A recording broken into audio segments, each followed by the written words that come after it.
नमस्कार। आप लोगों को हमारे चैनल पर स्वागत है। आज एक नए विषय पर चर्चा करने के लिए प्रस्तुत हूँ। आज का विषय है वेज फ्लावर की एक दवा क्रैप एपल, जिस पर आगे भी चर्चा किया जा चुका है, लेकिन फिर भी इसको थोड़ा सा और अलग से चर्चा कर देना चाहता हूँ ताकि विषय को अच्छे से समझा जा सके। तो चलिए विषय को शुरू करते हैं।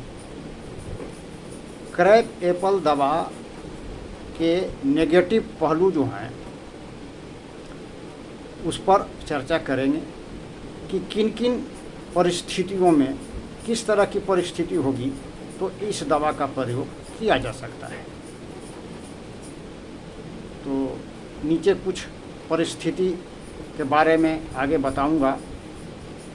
यदि इस तरह की परिस्थिति हो तो क्रैप एपल का प्रयोग ज़रूर लाभकारी साबित हो सकता है। जैसे ऐसी युवक युवतियाँ जिनके चेहरे पर फोड़े फुंसी हो, बर्न हो, मुहासे हो, कील हो और वे इससे छुटकारा पाना चाहते हों, अब इसके हेतु तरह तरह के मलहम क्रीम का प्रयोग कर रहे हों, तो इस तरह के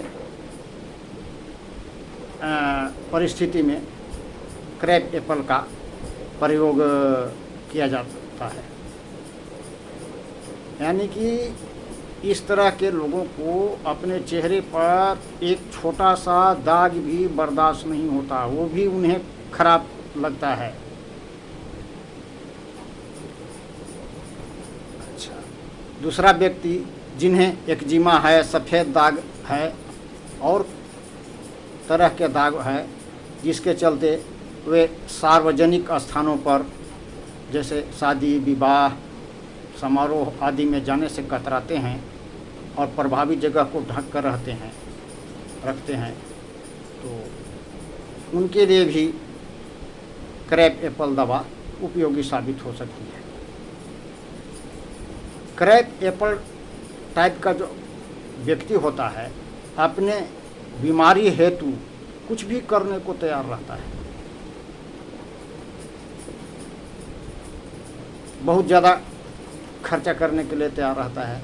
माने चाहता है, कहने का मतलब है कि वो चाहता है भी किसी भी कीमत पर ये जो हमारी जो तकलीफ है, दाग है, वो ख़त्म हो जाए, जो कुछ भी करना पड़े।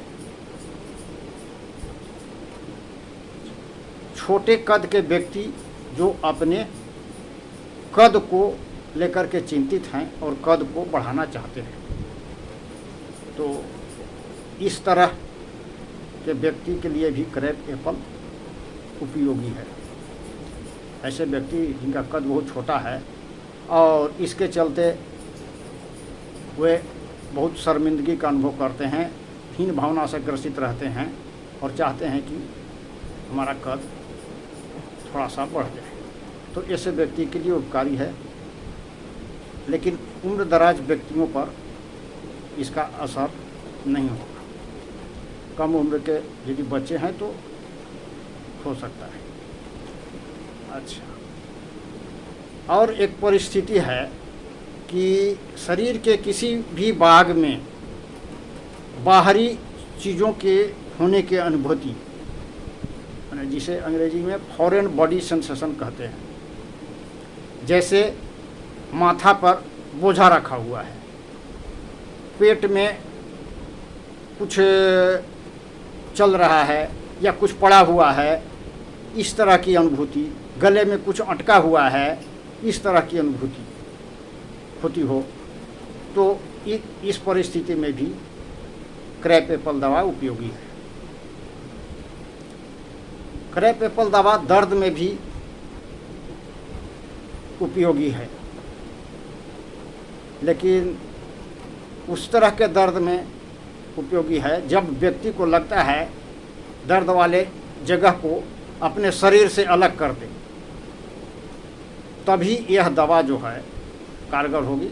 सब तरह के दर्द में कारगर नहीं होगी। जिसको दर्द है उसको लगता है कि जिसे पैर में दर्द हो तो लगता है कि इसको पैर को हम अलग कर देते, शरीर से अपने काट के फेंक देते। इस तरह से यदि अनुभूति हो तो यह दवा कारगर हो सकती है। दुबले पतले लोग जो अपने दुबलेपन के कारण बहुत चिंतित रहते हैं, उन्हें अच्छा नहीं लगता है, खराब लगता है, तो उनके लिए भी यह दवा कारगर होती है। क्रैप एप्पल का रोगी जो है से छोटी छोटी चीज़ों की चिंता करता है। सामान्य सर्दी खांसी या कील मुहासे चेहरे पर हैं उसकी चिंता करेगा। बड़ी बीमारी है, दमा है या और टीबी है, उस तरह के नहीं, बीमारी पर उतना चिंता नहीं करेगा। छोटी छोटी बीमारी, मुंह पर चेहरा है, चेहरे पर दाग है, तो उस तरह के बोलेगा कि मेरे दाग को हटाओ, वो आगे दमा का इलाज पर बाद में कराऊंगा। सफ़ेद बाल हो रहे हैं उसके लिए चिंता करेगा। लेकिन उससे भी कठिन रोग है, उसके वह उतना परवाह नहीं करेगा, लेकिन इन छोटी छोटी बीमारियों को परवाह करेगा। अगर कोई पेशेंट बोले कि प्रभावित भाग को लगता है, ऐसा महसूस होता है कि जो भाग में बीमारी है उसको काट कर फेंक दे, तो ये शब्द जो है, ये जो वाक्य है, से क्रैप एप्पल पेशेंट का है। और इस तरह के पेशेंट में क्रैप एप्पल से लाभ मिलता है। क्रैप एप्पल का जो पेशेंट है उसको गंदगी बिल्कुल ही बर्दाश्त नहीं होता है। वह दूसरे के बिछावन पर सोना भी पसंद नहीं करता है। दूसरा कोई यदि उसके बिछावन पर बैठ गया वो भी वो उसको पसंद नहीं होता है।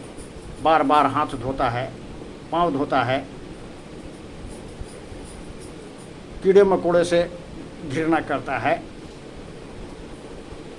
माने गंदगी वह बर्दाश्त ही नहीं कर पाता है, गंदगी के प्रति बहुत संवेदनशील होता है। तो जिन जिन परिस्थितियों का चर्चा किया गया, इस तरह के यदि परिस्थिति हो, इस तरह के यदि लक्षण हो किसी में, तो उसे क्रैप एप्पल दवा से अवश्य लाभ मिलेगा। और क्रैप एप्पल दवा जो है वेज फ्लेवर की दवा है, यह बहुत कारगर है। विशेष करके चर्म रोग में इससे अच्छा परिणाम मिलता है। दाद हो, जिनाई हो, खुजली हो और इससे वो परेशान रहता हो, तो इससे लाभ मिल सकता है। तो चलिए आज के लिए इतना ही, फिर मिलेंगे अगले वीडियो में नए विषय को लेकर। अंत में आप लोगों से निवेदन है कि चैनल को सब्सक्राइब अवश्य करें, लाइक करें, शेयर करें, कमेंट करें, ताकि वीडियो बनाने में प्रोत्साहन मिले। नमस्कार, धन्यवाद।